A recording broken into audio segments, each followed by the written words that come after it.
ಆತ್ಮೀಯ ಸಜ್ಜನರಿಂದ ಪರಿತ್ಯಜಿಸಲ್ಪಟ್ಟೆ. ನನ್ನ ಕೈ ಹಿಡಿದ ನನ್ನ ಪತಿಗಳು ನನ್ನನ್ನು ಭೋಗದ ವಸ್ತುವಿನಂತೆ ಜೀವಿತದಲ್ಲಿ ಪಡವಾಗಿಟ್ಟು ಸೋತೆ. ತುಂಬಿದ ರಾಜಸಭೆಯಲ್ಲಿ ದುಶ್ಯಾಸನೆಯಿಂದ ಅಪಮಾನಿತರಾದ ಕೇಚಕನ ಭಂಗವನ್ನು ಸಹಿಸಬೇಕು. ಕದ್ದ ಭಿಕ್ಷುಕಿಯಂತೆ ಕಾಡಿನಿಂದ ಕಾಡಿಗೆ ಇಳಿದದ್ದು ಆಯ್ತು. ಇನ್ನು ಮುಂದಾದ್ರೆ ಈ ದ್ರೌಪದಿಯ ಕಷ್ಟದಲ್ಲಿ ಕಳೆದಬೇಕು.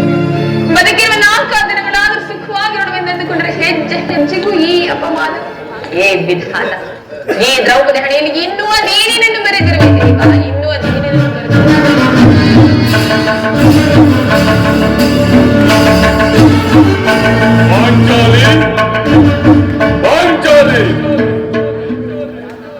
ಇವಳೇಗೆ ಈ ರೀತಿ ಚಿಂತಾಮಗ್ನಳಾಗಿರುವಳು?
ಏನಾಯಿತು? ನಿಷ್ಕಾರಣಗಳಿಸಿರಲಿಲ್ಲ, ಕಾರಣವೇನು?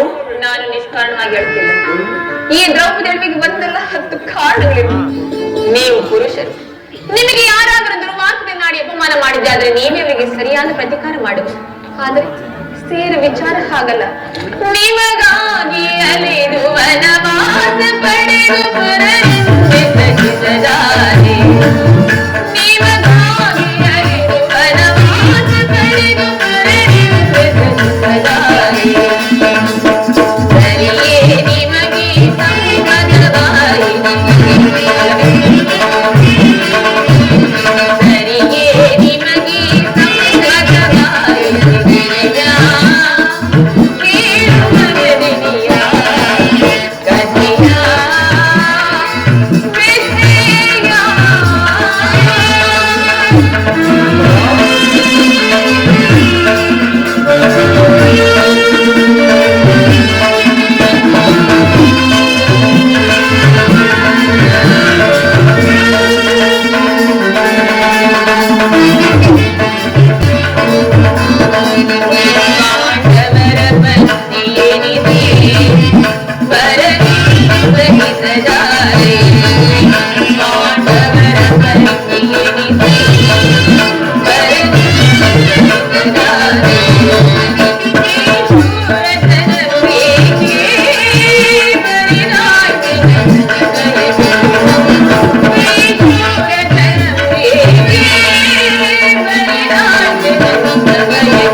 ದೇವ, ಇಂತಹ ಅಪರಾಧಿನ ಸ್ತ್ರೀ ಜಾತಿಯನ್ನು ಏಕೆ ತಾನೇ ಸೃಷ್ಟಿಸಿದೆ ತಂದೆ? ಅಳಬೇಡ ಪಾಂಚಾಲಿ, ಅಳಬೇಡ. ಸ್ತ್ರೀಯರ ಪರಾಧೀನತೆಯು ನಮ್ಮ ಸಮಾಜದ ನಿಯಮ. ಭಗವತ್ ಸ್ವರೂಪರಾದ ಋಷಿಗಳು ಮಾಡಿದ ಆಜ್ಞೆ. ಕೈ ಹಿಡಿದ ಧರ್ಮಪತ್ನಿಯನ್ನು ಜೀವಿತದಲ್ಲಿ ಪಣವಾಗಿಟ್ಟು ಸೋಲುವಂತೆ ಆ ಋಷಿಗಳೇ ನಿಮಗೆ ಆಜ್ಞೆ ಮಾಡಿದ್ರಲ್ಲವೇ? ಪತಿಗಳಂತೆ ಪತಿಗಳು ತಪಸ್ಸು ಮಾಡಿ ಪಡೆಯಬೇಕು ನಿಮ್ಮಂತಹ ಪತಿಗಳನ್ನು. ಅಣ್ಣನ ಒಂದು ದಿನದ ಅವಿವೇಕದಿಂದ ನಿಂದನೆಯು ಸಾಯುವ ತನಕ ನಮ್ಮನ್ನು ಬಿಟ್ಟಿಲ್ಲ. ಪ್ರೇತವೇ, ಅಣ್ಣನ ಅಪರಾಧ ಕ್ಷಮಿಸುವಂತೆ ಎಷ್ಟೋ ಬಾರಿ ಬೇಡಿಕೊಂಡಿಲ್ಲವೇ? ಆದದ್ದು ಆಗಿ ಹೋಯಿತು. ಈ ದಿನ ನೀನೇಕೆ ಹೀಗಿರು ನನ್ನಲ್ಲಿ ತಿಳಿಸಬಾರದೆ? ತಿಳಿಸುತ್ತೇನೆ ಪ್ರಾಣೇಶ್ವರ. ಹಾಗೆ ಇದರಿಂದ ಪ್ರಯೋಜನವಾದ್ರೂ ಏನು? ಎಷ್ಟೇ ಆದ್ರೂ ನೀವು ನಿಮ್ಮಣ್ಣನ ಆಜ್ಞಾಧಾರಕರಲ್ಲ. ಅದು ಹಿಂದಿನ ಮಾತು.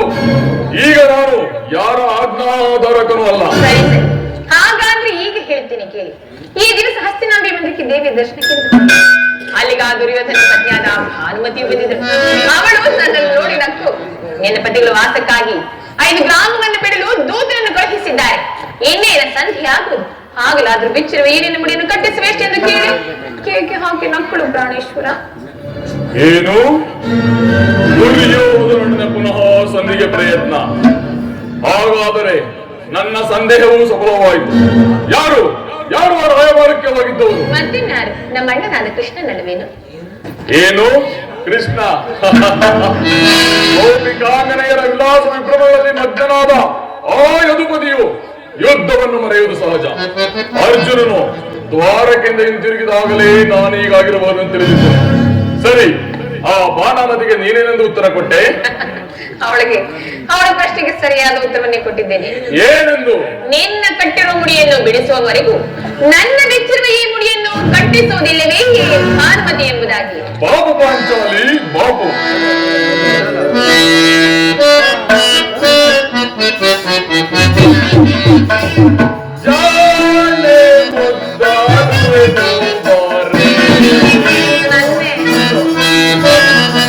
ನಗುತ್ತಾ ಹೇಳಬಾರದೆ ಅದನ್ನೇ.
ನೀನು ನಮ್ಮ ಸಂಘ ಕದನವಾಡುವುದರಲ್ಲಿ ನಿನ್ನ ಚತುರತೆಯನ್ನು ಮುಗಿಸುವೆ ಎಂದು ತಿಳಿದಿದ್ದೇನೆ. ಬಹಳ ಚಮತ್ಕಾರವತ್ತನ್ನೇ ಕೊಟ್ಟಿರುವೆ. ಚತುರಳು, ಮಹಾ ಚತುರಳು. ಪ್ರಾಣೇಶ್ವರ, ಮರೆತು ಹೋದ್ರೇನು? ಈ ಹಿಂದೆ ಬಿಚ್ಚಿದ ಈ ನನ್ನ ಕೇಶದ ಆಶೆಯನ್ನು ಕಂಡು ಗುರುಕುಲ ಅಂತ ಕಾಳರಾತ್ರಿಯಿಂದ ಸಂಬೋಧಿಸಿ ಮತ್ತೇನನ್ನ ಹೇಳಿದ್ರಲ್ಲವೇ ಪ್ರಿಯ? ಪ್ರಾಣೇಶ್ವರ, ಬನ್ನಿ ಹೀಗೆ.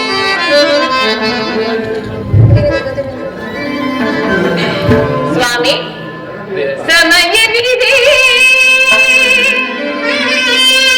ಪ್ರಾಣೇಶ್ವರ, ಶೃಂಗಾರಕ್ಕೆ ಭೀಮ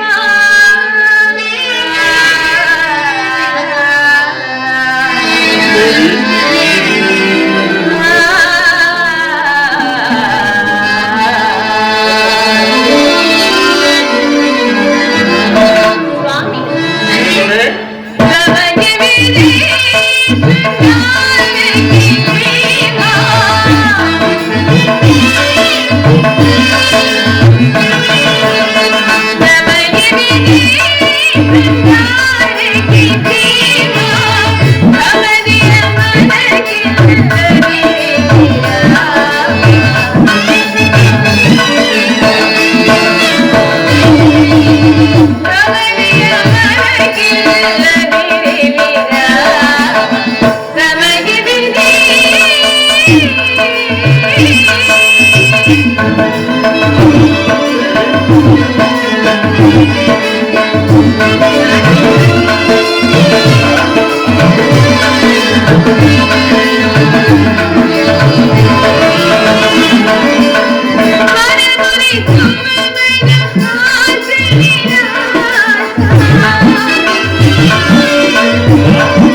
ಕಂಡು ಕುರುಕುಲಾಂತಕ ಕಾಳರಾತ್ರಿ ಎಂದು ಸಂಬೋಧಿಸಿ ಮತ್ತೆ ಏನನ್ನ ಹೇಳಿದ್ರಲ್ಲ ನೀವು ಪ್ರಿಯ.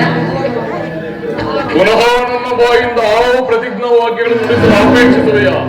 ವಾಚಾಲಿ ಮಾಡಿದ ಪ್ರತಿಜ್ಞೆಯನ್ನು ಮರೆಯುವಂತ ಹೇಳಿಯಲ್ಲ ಈ ಪ್ರಚಂಡ ಭೀಮ. ನಿಜವೇ ನಿಜವೇ, ನೀವೆಂದಿಗೂ ಮಾಡಿರುವ ಪ್ರತಿಜ್ಞೆಯನ್ನು ಮರೆಯುವವರಲ್ಲ. ನೀವು ಆಡದಂತೆ ಮಾಡಬೇಕೆಂಬುದು ನನ್ನ ಇಚ್ಛೆ. ಆದ್ರೆ ಏನ್ ಮಾಡಲು? ಎಷ್ಟಾದ್ರೂ ನೀವು ನಿಮ್ಮ ಆಜ್ಞಾಧಾರಕರಲ್ಲವೇ? ಅದು ಇಂದಿನ ಮಾತು.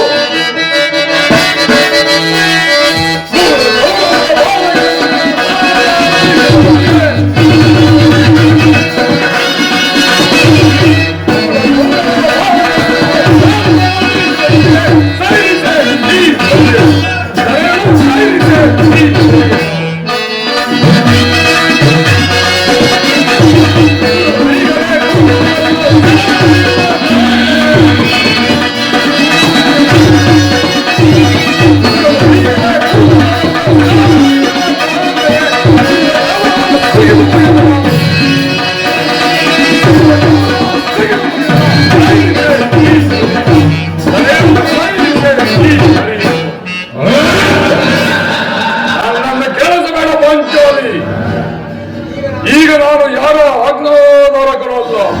ಶಾಂತಿಯನ್ನು ಬಯಸುವವರು ಸಂಧಿಯ ಪ್ರಸ್ತಾಪನೆ ತೊಡಗಲಿ. ನಾನು ಆತುರದಿಂದ ಯುದ್ಧವನ್ನೇ ಅಪೇಕ್ಷಿಸುತ್ತೇನೆ. ಧರ್ಮ ಪೌರಾಣಿಕದ ಯುಧಿಷ್ಠರನ್ನು ದುರ್ಯೋಧನನ ಅನಂತ ಅಪರಾಧಗಳನ್ನು ಕ್ಷಮಿಸಬಹುದು, ಆದರೆ ನಾನು ಮಾತ್ರ ಕ್ಷಮಿಸುವುದಿಲ್ಲ.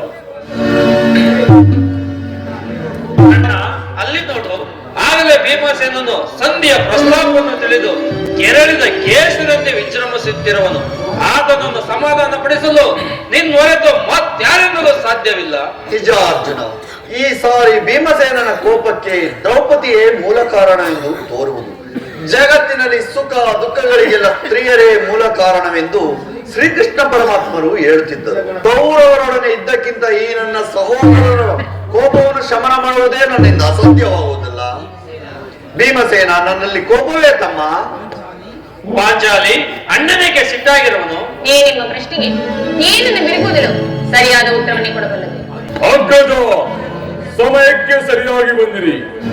ನನಗೆ ಯಾರಲ್ಲಿಯೂ ಕೋಪವಿಲ್ಲ. ಅರ್ಜುನನ ಮುಖದಿಂದ ನಿಮಗೊಂದು ಮಾತು ತಿಳಿಸಬೇಕೆಂದಿರುವೆನು. ನಿಮ್ಮಿಬ್ಬರ ಸಮ್ಮುಖದಲ್ಲಿಯೇ ತಿಳಿಸುವೆನು. ಈ ಸಂಧಿಯ ಪ್ರಸ್ತಾಪವು ನಿಮಗೆ ಉಚಿತವಾಗಿರಬಹುದು, ಅರ್ಜುನನು ಅನುಮೋದಿಸಬಹುದು, ನಕುಲ ಸಹದೇವರು ಸಮ್ಮತಿಸಬಹುದು. ಆದರೆ ಈ ದಾಸ್ಯವೃತ್ತಿಯು ಪಾಂಡವರ ಕಳಂಕವೆಂದು ಭಾವಿಸಿರುವೆನು. ದರಿದ್ರ ಭಿಕ್ಷುಕರಂತೆ ಕಂಡ ಮನೆಯವರ ಬಾಗಿಲಲ್ಲಿ ನಿಂತು ಸಂಧಿಯಾಚನೆ ಮಾಡಲು ಪಾಂಡುರಾಜರೇಂದ್ರ ನಮ್ಮನ್ನು ಪತ್ರವನ್ನಾಗಿ ಪಡೆಯಲಿಲ್ಲ. ಈ ಅಪಮಾನವು ನಿಮಗೆ ಸಹ್ಯವಾಗಿರಬಹುದು. ಒಂದು ಕ್ಷಣ ಯುದ್ಧಕ್ಕಾಗಿ ನಿಮ್ಮ ಅನುಮತಿಯನ್ನಾಗಲಿ ಅರ್ಜುನ ಸಹಾಯವನ್ನಾಗಲಿ ಅಪೇಕ್ಷಿಸುವುದಿಲ್ಲ. ನಾನು ಈ ಕಥ ಜಗದ ಮಹಾಯುದ್ಧ, ಈ ಕಥ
ನೀವು ನಿಶ್ಚಿಂತೆಯಿಂದ ಸಂಧಿ ಪ್ರಸ್ತಾಪವನ್ನು ತೊಡಗಿರಿ.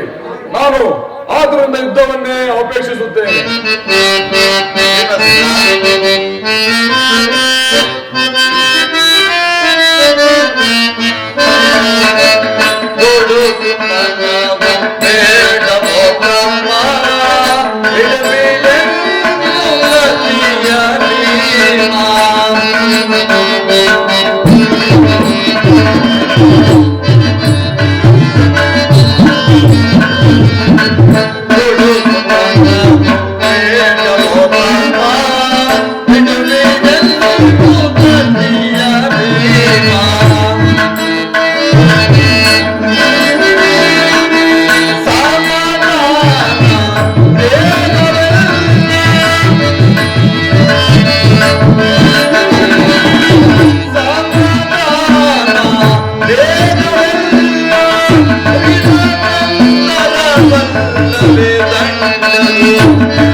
ನಿನ್ನ ಕೋಪವ ತಡೆ ಶಕ್ತಿ ನನಗಿಲ್ಲ.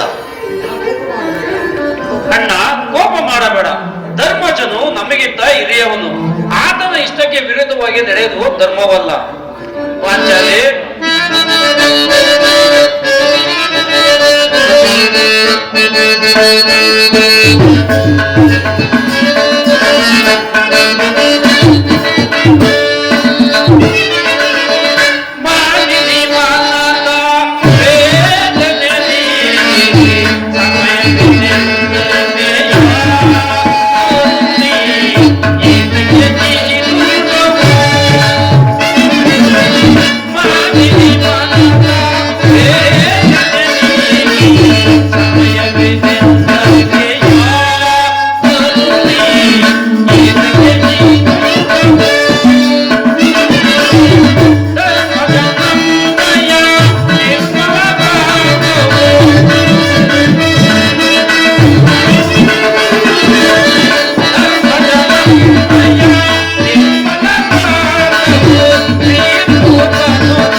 ಇಲ್ಲವೇ ಪಾಂಚಾಲಿ? ಧರ್ಮ ಧರ್ಮ ಎಂದು ಹಂಬಲಿಸುತ್ತಾ ಕ್ಷತ್ರಿಯ ಧರ್ಮವೇನೆಂಬುದನ್ನು ಮರೆಯುವುದು ನಿಮಗೆ ಉಚಿತವಲ್ಲವೇ ಪ್ರಾಣೇಶ್ವರ?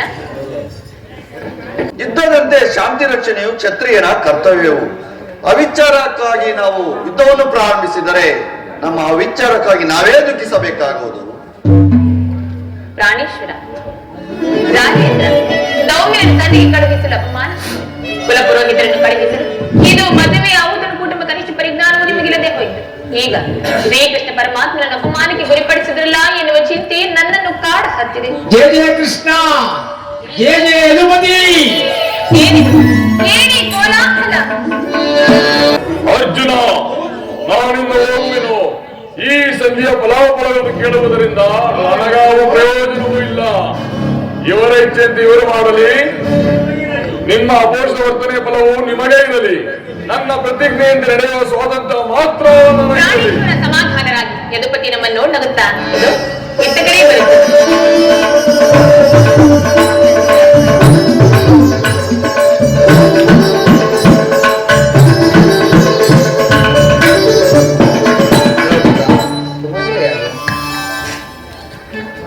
ಪರಮಾತ್ಮ, ಈ ಪಾಂಡುಪುತ್ರ ಪ್ರಣವಗಳನ್ನು ಸ್ವೀಕರಿಸು. ಧರ್ಮನಂದನ, ವಿಜಯಶಾಲಿಯಾಗು. ಪರಮಾತ್ಮ, ಹೋದ ಕಾರ್ಯವೇನಾಯಿತು? ಓದವರಾರು ಕೃಷ್ಣನಲ್ಲವೇ? ಅಂದರೆ ಎಲ್ಲವೂ ಸಮರ್ಪಕವಾಗಿ ನಡೆಯಿತು. ಭೀಷ್ಮ ದ್ರೋಣಾದಿಗಳು ನನ್ನನ್ನು ವಿಧ ವಿಧವಾಗಿ ಉಪಚರಿಸಿದರು. ಸಂಧಿಯ ವಿಚಾರವೂ ನಡೆಯಿದೆ. ಓಹೋ, ನಡೆಯಿತು. ಪಾಂಚಾಲಿ, ಇನ್ನು ಇಲ್ಲಿ ನನಗೆ ಕೆಲಸವಿಲ್ಲ. ಇವರ ಇಚ್ಛೆಯಂತೆ ಇವರು ಮಾಡಲಿ. ನನಗೆ ತೋರಿದಂತೆ ನಾನು ಮಾಡುವೆನು. ಸ್ವಲ್ಪ ಸಮಾಧಾನರಾಗಿ ಮೊದಲು ಅಣ್ಣನ ಮಾತು ಮುಗಿಯಲಿ ಸ್ವಾಮಿ. ನಿಮ್ಮ ಅಣ್ಣನ ಮಾತು ಮುಗಿಯುವಷ್ಟರಲ್ಲಿ ನನ್ನ ತಾಳ್ಮೆ ಕಳೆದುಕೊಳ್ಳುವುದು. ಪರಮಾತ್ಮ, ಸಭೆಯಲ್ಲಿ ಏನೇನು ನಡೆಯಿತು? ಎಲ್ಲವೂ ತಕ್ಕ ರೀತಿಯಲ್ಲಿ ನಾನು ನಿರೀಕ್ಷಿಸಿದಂತೆಯೇ ನಡೆಯಿತು. ಕೃಷ್ಣ, ನಿನ್ನ ಸಮಸ್ಯೆಗಳ ಮಾತು ನನಗೆ ಬೇಡ. ಅಗ್ರಜನ ಆಜ್ಞೆಯಂತೆ 5 ಗ್ರಾಮಗಳಿಗೆ ಸಂಧಿ ಆಯಿತೆ. ನಾನು ಹೋಗಿದ್ದು ಅದಕ್ಕಾಗಿಯೇ ಅಲ್ಲವೇ ಭೀಮಸೇನ? ಈಗ ನಿನ್ನ ಮನಸ್ಸಿನ ಅಭಿಮತವು ತಿಳಿಯಿತು. ಹಿಂದೆ ಅಜ್ಞಾತ ನೆಪದಲ್ಲಿ ಅರ್ಜುನನಿಗೆ ಬಳೆಗಳನ್ನು ತೊಡಿಸಿದ್ದೆ. ಈಗ ಈ ಸಂಧಿಯ ನೆಪದಿಂದ ನಮ್ಮ 5ವರೆಗೂ ಬಳೆಗಳನ್ನು ತೊಡಿಸಲು ಅವಡಿಸುತ್ತಿರುವೆಯಾ? ಯಾವ ಪ್ರಾಣಿ? ಈ ಪಾಂಡುಪುತ್ರವಾದ ನಿನಗೆ ಯಾಕೆ ಇಷ್ಟೊಂದು ಆಕ್ರೋಶ? ಭೀಮಸೇನ, ನಿನಗಿಷ್ಟೊಂದು ಅಸಹನೆ ಏಕೆ? ಸ್ವಲ್ಪ ಸಾವಧಾನದಿಂದ ನನ್ನ ಮಾತನ್ನು ಸಂಪೂರ್ಣವಾಗಿ ಕೇಳು. ಇದು ನಿನಗೆ ಹೆಚ್ಚು ಸಂಬಂಧಿಸಿದ ವಿಷಯ. ಈ ಸ್ವಾಭಿಮಾನ ಶೂನ್ಯವಾದ ಸಂಧಾನದೊಡನೆ ಈ ಪ್ರಚಂಡ ಭೀಮನಿಗೆ ಎಂತಹ ಸಂಬಂಧವಿರುವುದು? ಇರುವುದು ಅತ್ಯಂತ ನಿಕಟವಾದ ಸಂಬಂಧವಿರುವುದು. ಪರಮಾತ್ಮ, ಮುಂದೇನಾಯಿತು? ರಾಜ್ಯಸಭೆಯಲ್ಲಿ ನಿಮ್ಮ ಸಂದೇಶವನ್ನು ತಿಳಿಸಿದನು. ಅದಕ್ಕೆ ಅವರೆಲ್ಲರೂ ಒಪ್ಪಿದರು. ಯಾರು ಯಾರು ಒಪ್ಪಿದರು? ಭೀಷ್ಮ, ದ್ರೋಣ, ಧೃತರಾಷ್ಟ್ರ ಮುಂತಾದವರು. ಆ ದುರ್ಯೋಧನ, ಹಾಂ ಹಾಂ ಆದರೂ ಸಹ. ಕೃಷ್ಣ, ಈ ದುರ್ವಾರ್ತೆಯನ್ನು ಕೇಳಬೇಕೆಂಬುದೇ ನಿನ್ನ ಇಚ್ಛೆಯಾಗಿತ್ತು. ಅದನ್ನು ನೀನು ಸಾಧಿಸಿದೆ. ಚೆನ್ನಾಗಿ ಸಾಧಿಸು.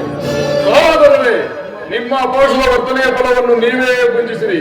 ಅದರಲ್ಲಿ ಈ ಭೀಮನು ಯಾವ ಭಾಗವನ್ನು ಅಪೇಕ್ಷಿಸುವುದಿಲ್ಲ. ನಿರಾಶವಾಗಬೇಡ ಪಾಂಚಾಲಿ. ಈ ಭೀಮನು ಬದುಕಿದರೆ ನಿನ್ನ ಸೇವೆಯನ್ನು ತೀರಿಸುವನು. ಅಬ್ಬಾ, ನೀನು ನಿಜವಾಗಿಯೂ ಹಿಡಿಂಬಾಪತಿಯೇ ಸರಿ. ಇಷ್ಟೊಂದು ಕೋಪವಿಲ್ಲದಿದ್ದರೆ ಆ ರಕ್ಕಸಿಯನ್ನು ಆಡುವುದು ಹೇಗೆ ಸಾಧ್ಯ? ಸ್ವಲ್ಪ ಸಮಾಧಾನ ತಂದುಕೊಂಡು ನನ್ನ ಮಾತನ್ನು ಸಂಪೂರ್ಣವಾಗಿ ಕೇಳು. ಕೃಷ್ಣ, ಸುಮ್ಮನೆ ನನ್ನನ್ನು ಕಾಡಬೇಡ. ಈ ಸದ್ಯ ಸುದ್ದಿಯು ಒಪ್ಪದು ಒಪ್ಪದು. ಭೀಮಸೇನ, ನಿನಗೆ ಒಪ್ಪುವ ವಿಚಾರ ಬಂದಿರುವುದು. ಆ ದುರ್ಯೋಧನ ನಿನಗೊಂದು ಸಂದೇಶವನ್ನು ಕಳಿಸಿರುವನು. ಏನು? ದುರ್ಯೋಧನ ಸಂದೇಶ? ಹಾಗಿದ್ದರೆ ಅದರ ಉದ್ದೇಶ ಸಂಧಿ ಆಗಿರಲಾರದು. ಏನು ಆ ಸಂದೇಶ? ಅದನ್ನು ಕೇಳುವ ಮೊದಲು ನೀನು ನನ್ನ ಬಳಿ ಬಂದು ಕೈ ಕಟ್ಟಿಕೊಂಡು ಕುಳಿತರೆ ಆಗ ಹೇಳುವೆನು. ಇಂದಿನಂತೆ ಹೇಳಿಬಿಡು. ನೀನು ಕುಳಿತುಕೊಳ್ಳದ ಹೊರತು ನಾನು ಹೇಳುವುದಿಲ್ಲ. ಈ ಪರಿಹಾಸ್ಯವಾಗಿ ಕೃಷ್ಣ. ಇದು ಪರಿಹಾಸ್ಯವಲ್ಲ ಭೀಮಸೇನ. ನಿನ್ನನ್ನು ಕಂಡರೆ ನನಗಷ್ಟೊಂದು ಭಯವಾಗುವುದು. ಗದೆಯನ್ನು ಸ್ವಲ್ಪ ದೂರವಾಗಿರಿಸಿ ನನ್ನ ಬಳಿ ಬಂದು ಕೈಕಟ್ಟಿಕೊಂಡು ಕುಳಿತರೆ ಆಗಲ್ಲ. ನಿನಗೆ ಆ ಸಂದೇಶವನ್ನು ತಿಳಿಸುವುದು. ಇದು ನಿನ್ನ ಅಪೇಕ್ಷೆಯಿಂದ ಕುಳಿತುಕೊಳ್ಳುವೆನು. ಈಗಲಾದರೂ ಹೇಳು. ನೀನು ಕೋಪ ಮಾಡುವುದಿಲ್ಲ ತಾನೆ? ಅದು ಆಗಲಿ. ಹಾಗಾದರೆ ನೀನು ನನ್ನ ಬಂದಿ. ಕ್ಷಣಕಾಲ ಮಾತ್ರ ಆಗಲಿ. ಅರ್ಜುನ, ಈ ಗದೆಯನ್ನು ಕ್ಷಣಕಾಲ ಹಿಡಿದಿರು. ಸಮೀಪಕ್ಕೆ ಬಾ. ನಾನು ಹೇಳಿದಂತೆ ಮಾಡಬೇಕು ಕಂಡೆಯ. ನಿನ್ನ ಆಜ್ಞೆಯನ್ನು ನಾನು ಎಂದಾದ್ರೂ ಮೀರಿರುವೆನೆ. ಹಾಗಾದ್ರೆ ತೆಗೆದುಕೋ ಈ ಹಗ್ಗವನ್ನು. ಇದು ನನಗೊಂದು ಕಡೆ ಪುರಸ್ಕಾರ ರೂಪವಾಗಿ ದೊರೆಯಿತು. ಇದರಿಂದ ನಿನ್ನ ಪತಿಯ ಕೈಗಳನ್ನು ಭದ್ರವಾಗಿ ಬಂಧಿಸು.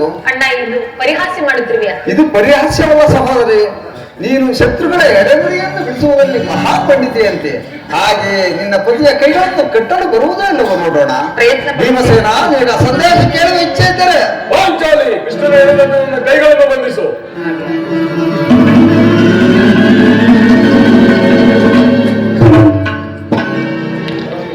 ಹಬ್ಬ ನಿರ್ಭಯವಾಯಿತು. ಈಗ ಎಲ್ಲರೂ ಕೇಳಿರಿ. ಭೀಮಸೇನ, ಯಾಜ್ಞಸೇನ, ಧರ್ಮನಂದನ, ಕಿರೀಟಿ, ಎಲ್ಲರೂ ನನ್ನ ಮಾತನ್ನು ಕೇಳಿರಿ. ಭೀಮನನ್ನು ಬಂಧಿಸಿರುವ ಹಗ್ಗವು ಆ ದಿನ ರಾಜ್ಯಸಭೆಯಲ್ಲಿ ನನ್ನ ಅಂಗಾಂಗಗಳನ್ನು ಬಂಧಿಸಲು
ಏನು ಹೇಳಿದೆ? ಈ ಹಗ್ಗದಿಂದ ನಿನ್ನನ್ನು ಬಂಧಿಸುತ್ತಿದ್ದ ದುರಾತ್ಮರು ಯಾರು ಹೇಳು? ದುರಾಭಿಮಾನಿಯಾದ ದುರ್ಯೋಧನನು ಆಜ್ಞೆ ಮಾಡಿದನು. ದುರಾಚಾರಿಯಾದ ಅವನ ತಮ್ಮ ದುಶ್ಯಾಸನು ಈ ಕಾರ್ಯವನ್ನು ನಡೆಸಿ ಇಂತಹ ಮಹತ್ ಕಾರ್ಯಗಳು ಅವರಿಂದಲ್ಲದೆ ಮತ್ಯಾರಿಂದ ಸಾಧ್ಯ? ಪರಮಾತ್ಮ, ನನ್ನ ಕೈಗಳನ್ನು ಬಿಚ್ಚು. ಈ ನೀಚ ಕೃತ್ಯದಿಂದ ದುರ್ಯೋಧನನ ದುರಭಿಮಾನವು ಲೋಕದ ಶಿಖರವನ್ನೇ ಮುಟ್ಟಿರುವುದು. ನಮ್ಮ ಪ್ರಿಯ ಬಂಧುವಾದ ಕೃಷ್ಣನನ್ನು, ಪಾಂಡವರ ರಾಯಭಾರಿಯನ್ನು ಈ ರೀತಿ ಅಪಮಾನಪಡಿಸಿದನೇ ಆ ಪುಣ್ಯ ಕೌರವ. ಅಗ್ರಜ, ಧನಂಜಯ, ಇದಕ್ಕೆ ನಿಮ್ಮಗಳ ಉತ್ತರವೇನು? ಇಷ್ಟು ಮಾತ್ರವೇ ಅಲ್ಲ ಭೀಮಸೇನ, ಆ ದುರ್ಯೋಧನ ಸಂಧಾನಕ್ಕೆ ಕೊಟ್ಟ ಉತ್ತರವನ್ನು ಕೇಳು.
ನಿರಾಕರಿಸಿದನು.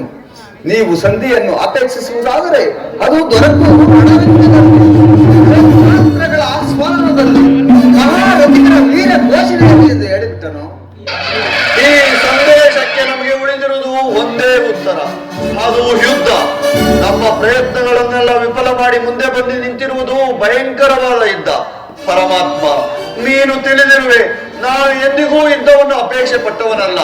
ಸಂಧಿಗಾಗಿ ಸರ್ವ ಪ್ರಯತ್ನಗಳನ್ನು ಮಾಡಿದಾಗಿಯೂ ಅದಕ್ಕೆ ಪ್ರತಿಫಲ ಯುದ್ಧ ಯುದ್ಧ. ಪರಮಾತ್ಮ, ಬಿಚ್ಚು ನನ್ನ ಕೈಗಳನ್ನು. ಬಿಚ್ಚುವುದಿಲ್ಲವೇ?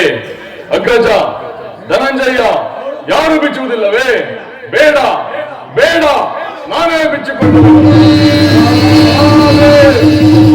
ಎಲ್ಲಿ ಎಲ್ಲಿ ನನ್ನ ಗದೆ? ಈಗ ಎಲ್ಲರೂ ಕೇಳಿರಿ. ಆ ದಿನ ದುರ್ಯೋಧನನ ಒಡ್ಡೋಲಗದಲ್ಲಿ ನಮ್ಮ ದುರ್ದೈವವು ದುಶ್ಯಾಸನದಿಂದ ಅಪಮಾನ ಹೊಂದಿ ಮುಕ್ತ ಕೇಶಿಯಾಗಿ ರೂಪುಗೊಂಡಂತೆ ನಿಂತಿದ್ದ ಪಾಂಚಾಲ ರಾಜಸನ್ನಿಯ ಸಮ್ಮುಖದಲ್ಲಿ ಅಂದು ಪ್ರತಿಜ್ಞೆ ಮಾಡಿದ್ದೆನು. ಈಗ ಯುದ್ಧ ಸನ್ನದ್ಧವಾಗುವುದಕ್ಕೂ ಮೊದಲು ಅದೇ ಪ್ರತಿಜ್ಞೆಯನ್ನು ಮಾಡುವೆನು. ನಾನು ವಾಯುದೇವನ ಅಂಶದಿಂದ ಜನಿಸಿದ್ದೇ ನಿಜವಾಗಿದ್ದರೆ, ನನ್ನ ವೀರ ಮಾತೆಯಾದ ಕುಂತಿದೇವಿಯ ಸ್ತನಪಾನ ಮಾಡಿದ್ದೇ ಸತ್ಯವಾಗಿದ್ದರೆ, ನಾಳಿನ ಯುದ್ಧದಲ್ಲಿ ಆ ದೃಢ ಕೌರವನ 99 ಮಂದಿ ಸಹೋದರರನ್ನು ನಿರ್ವಂಶವಾಗಿ ನಾಶ ಮಾಡಿ ಅನಂತರ ಆ ದೃಢ ದುಶ್ಯಾಸನ ವಕ್ಷಸ್ಥಳವನ್ನು ಬಗೆದು ಅವನ ಗುಂಡಿಗೆ ಬಿಸಿ ರಕ್ತದಿಂದ ನನ್ನ ಮಡದಿ ಪಾಂಚಾಲಿಯ ಗುಂಡಿಯನ್ನು ಕಟ್ಟಿಸಿ ಅನಂತರ ಆ ತರ್ಪಿತ ದುರ್ಯೋಧನನ ತೊಡೆಯನ್ನು ಈ ನನ್ನ ಗದೆಯಿಂದ ಮಾಡಿ ಹಸ್ತಿನಾವತಿಯ ರಾಜಬೀದಿಯಲ್ಲಿ ರಕ್ತರೋಪಡಿಯನ್ನು ಹರಿಸಿ ನನ್ನ ಪ್ರತಿಜ್ಞೆಯನ್ನು ನೆರವೇರಿಸಿಕೊಳ್ಳದೆ ಹೋದರೆ ನನಗೆ ಅತಿ ಭಯಂಕರವಾದ ನರಕವೇ ಪ್ರಾಪ್ತಿಯಾಗಲು ಪರಮಾತ್ಮ ಇದಕ್ಕೆ ನಿನ್ನ ಪಾದವೇ